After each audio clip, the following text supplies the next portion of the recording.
In the age of gods and monsters, when the mountains still trembled under the will of Olympus and the seas answered to Poseidon's command, there lived a man whose music could sway the very heart of the world. His name was Orpheus, son of the muse Calliope and the mortal king Eurydice. And from his earliest breath, it was clear that no other mortal could match the beauty of his song.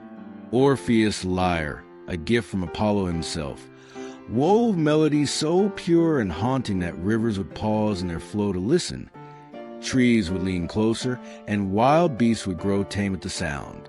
His music spoke of the eternal dance between life and death, of love lost and found, and the gods who toyed with mortal hearts. In a sun-drenched glade one fateful day, Orpheus met Eurydice, a maiden of unparalleled grace and quiet strength. She moved through the fields like a whisper of spring, and her laughter carried the warmth of early dawn. From the moment their eyes met, an unspoken bond formed between them, a tether of fate as invisible as it was unbreakable. The gods themselves envied their love, for it was pure in a world often marred by jealousy and betrayal. They married beneath ancient oaks, with Apollo blessing the union, and nymphs weaving flowers into Eurydice's hair. The world seemed to hold its breath as Orpheus played a melody for his bride, a tune so tender that even Hades, in his dark kingdom, might have shed a tear if he had heard it. But fate, ever cruel, does not grant such happiness easily. On the day the world seemed brightest, Eurydice strayed too close to danger. A venomous serpent, lurking in the tall grass, struck her ankle as she danced. The poison worked swiftly, and though Orpheus reached her side, her life ebbed away like the last notes of a fading song. She passed into the realm of shadows, leaving Orpheus bereft and broken. Days turned to nights, and Orpheus' sorrow consumed him. His music, once a balm to the world, now carried a haunting grief that made even the stones weep. Birds fell silent at his passing, and the sun seemed dimmer. Refusing to accept the finality of death, Orpheus resolved to do what no mortal had done, to journey into the underworld and bring back the soul of his beloved. With his lyre in hand, Orpheus descended into the depths, past the river Styx, with a dead murmur like leaves in a restless wind. The ferryman Charon, who never bent his rules, was so moved by Orpheus' mournful song that he allowed him passage across the black waters.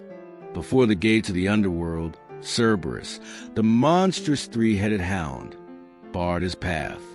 Yet at the sound of Orpheus' lyre, the beast's snarls turned to whimpers, and it lay down, allowing the mortal to pass. Deep within, Orpheus came before Hades and Persephone upon their dark thrones. The king of the dead was unyielding, his heart cold as the obsidian palace walls. But when Orpheus played, the very stones of the underworld softened, the Furies wept, and even Hades felt a stir within his long-dead heart. His song told of love lost, of longing unfulfilled, and a man's defiance against the very order of life and death. After a long, heavy silence, Hades spoke. He would allow Eurydice to return with Orpheus, but with one cruel condition, as they ascended to the land of the living. Orpheus must not look back at Eurydice until they both stood in the light. Should he falter, she would be lost forever. Hope surged through Orpheus' veins. Grasping her hand, he began the long climb from shadow to sun.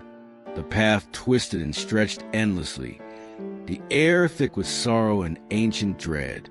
Eurydice's footsteps were faint behind him, and doubt gnawed at his resolve. Could she truly be there? Was it some cruel trick of the gods? The journey seemed eternal, and the silence unbearable. His heart screamed for reassurance, but he dared not turn. At the very edge of daylight, with the sun's warmth brushing his face, temptation overcame him. Orpheus turned, and in that fleeting instant, his gaze met Eurydice's. Her face was sorrowful, yet filled with love. before a word could pass between them. She was torn away, her form pulled back into darkness, her fingers slipping from his grasp like mist. A final cry escaped her lips, a sound that would haunt Orpheus to his last breath. Shattered beyond repair, Orpheus returned to a world above alone. His music no longer held the warmth of life, only the cold, echoing ache of loss. He wandered the forests and hills, spurning the company of others, his lyre speaking only to the night. The gods, pitying his grief, granted him a place among the stars after his death, his lyre's constellation forever shining in the heavens. And so Orpheus and Eurydice's love endures, a tale whispered by the wind, a tragedy sung by the stars, and a reminder that even in the hands of gods, love is both a blessing and a curse. For what is love, if not the courage to defy even the finality of death?